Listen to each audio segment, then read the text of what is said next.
Assalamualaikum warahmatullahi wabarakatuh. Perkenalkan, kami dari kelompok 2 mata kuliah asuransi syariah akan mempresentasikan mengenai perbedaan antara asuransi syariah dengan asuransi konvensional.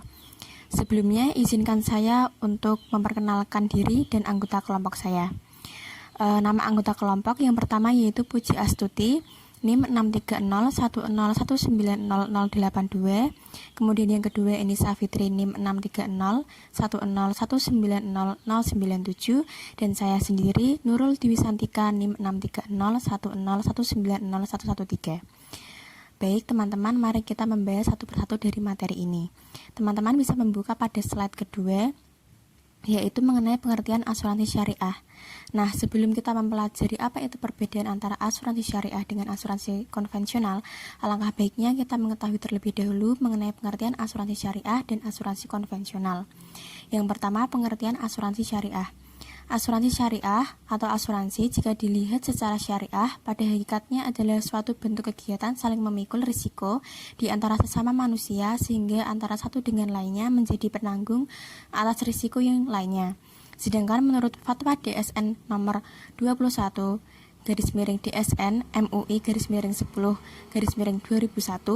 asuransi syariah atau takmin, takaful atau tadamun adalah suatu usaha saling melindungi dan tolong-menolong di antara sejumlah orang atau pihak melalui investasi dalam bentuk aset dan atau tabaruk yang memberikan pola pengembalian untuk menghadapi risiko tertentu melalui akad atau perikatan yang sesuai dengan syariah. Kemudian pada slide ketiga yaitu pengertian asuransi konvensional. Undang-Undang Nomor 2 Tahun 1992 tentang Usaha Perasuransian, Undang-Undang Asuransi 11 Februari 1992 menyatakan asuransi adalah perjanjian antara dua pihak atau lebih dengan menerima premi asuransi untuk memberikan penggantian kepada tertanggung karena kerugian, kerusakan atau kehilangan keuntungan yang diharapkan, atau tanggung jawab hukum kepada pihak ketiga yang mungkin akan diderita tertanggung yang timbul dari suatu peristiwa yang tidak pasti, atau untuk memberikan suatu pembayaran yang didasarkan atas meninggal atau hidupnya yang dipertanggungkan. Nah, setelah mengetahui pengertian atau definisi asuransi syariah dan asuransi konvensional, saatnya kita membahas mengenai perbedaan asuransi syariah dengan asuransi konvensional. Yang pertama yaitu akad yang tidak jelas atau gharar. Akad adalah prinsip dalam ajaran Islam yang menentukan sah atau tidaknya suatu transaksi. Jika akad tidak sesuai syariat, maka transaksi akan cacat secara syariat atau batal. Dalam asuransi konvensional, akad yang digunakan adalah akad tabaduli, yaitu akad jual beli. Pada umumnya, dalam akad jual beli harus jelas siapa pembeli, penjual, barang yang diperjualbelikan, harga dan ijab kabulnya.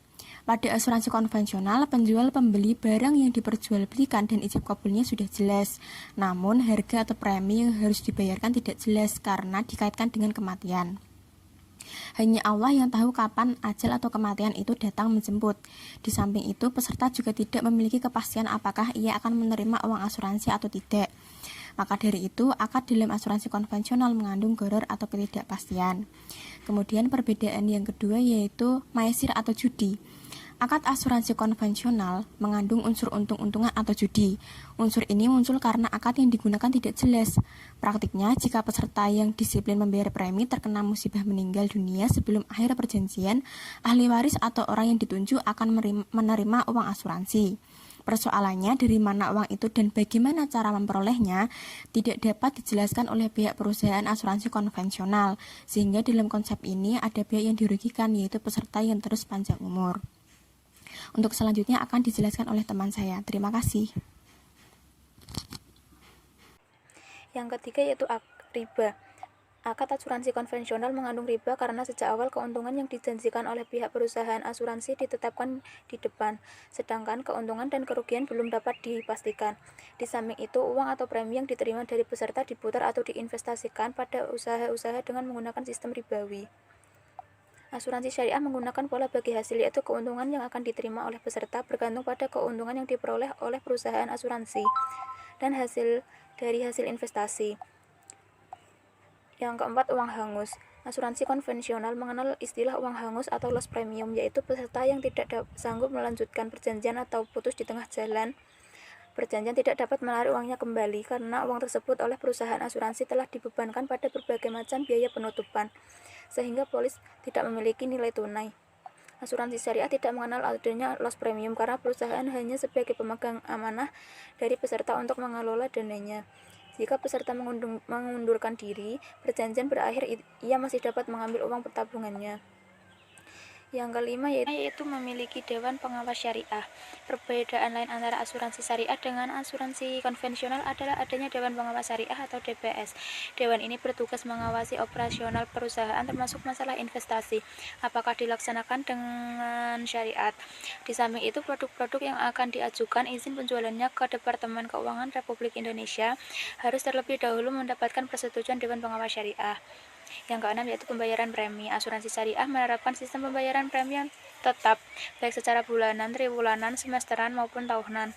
Artinya, pembayaran tersebut tidak menjadi mahal jika dibayar secara bulanan dibandingkan cara bayar tahunan. Misalnya, berbeda dengan asuransi konvensional, pembayaran premi dengan cara bulanan, triwulan, dan semesteran lebih mahal jika dibandingkan dengan cara pembayaran tahunan, dan premi yang dibayarkan oleh peserta jauh lebih besar dari uang pertanggungan. Selanjutnya adalah peluang asuransi syariah dibandingkan dengan asuransi konvensional. Ada dua faktor yang menjadi momen berharga bagi berkembangnya asuransi di Indonesia, yaitu yang pertama, ruang penetrasi produk asuransi di Indonesia masih sangat luas mengingat persentase pemegang polis individu di Indonesia baru mencapai kisaran 3% atau sekitar 6,6 juta dari total penduduk 220 juta jiwa. Yang kedua, mayoritas penduduk di Indonesia adalah umat Islam dan kehadiran produk yang sejalan dengan konsep serta nilai-nilai beragama berpeluang besar untuk bisa diterima oleh masyarakat luas.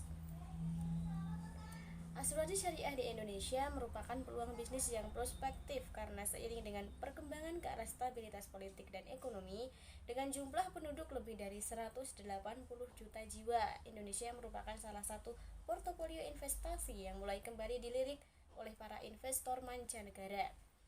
Beberapa faktor yang merupakan peluang dan mendukung adanya prospek asuransi syariah di Indonesia adalah yang pertama, keunggulan konsep asuransi syariah dapat memenuhi peningkatan tuntutan rasa keadilan dari masyarakat. Yang kedua, jumlah penduduk beragama di Indonesia lebih dari 180 juta jiwa. Yang ketiga, meningkatnya kesadaran bermuamalah sesuai syariah tumbuh subur khususnya pada masyarakat golongan menengah. Yang keempat, meningkatnya kebutuhan jasa asuransi karena perkembangan kebutuhan umat. Yang kelima, tumbuhnya lembaga keuangan syariah atau LKS seperti perbankan dan reksadana. Selanjutnya, kompetitor dalam bisnis asuransi syariah sangat sedikit. Yang ketujuh, berlakunya Undang-Undang Otonomi Daerah yang akan memacu perkembangan ekonomi syariah. Yang kedelapan, kebutuhan meningkatnya pendidikan anak. Yang kesembilan, meningkatnya resiko kehidupan. Yang kesepuluh, meningkatnya biaya kesehatan seperti harga dolar dan lain sebagainya. Yang kesebelas, menurunnya rasa tolong-menolong di masyarakat atau tidak membudaya lagi. Selanjutnya, globalisasi atau teknologi internet sebagai penunjang bisnis. Selanjutnya, adanya undang-undang dana pensiun, dan yang terakhir, adanya employee benefits sebagai bagian dari paket perusahaan dalam rekrutmen karyawan. Sekian presentasi dari kelompok kami, kurang dan lebihnya mohon maaf. Wassalamualaikum warahmatullahi wabarakatuh.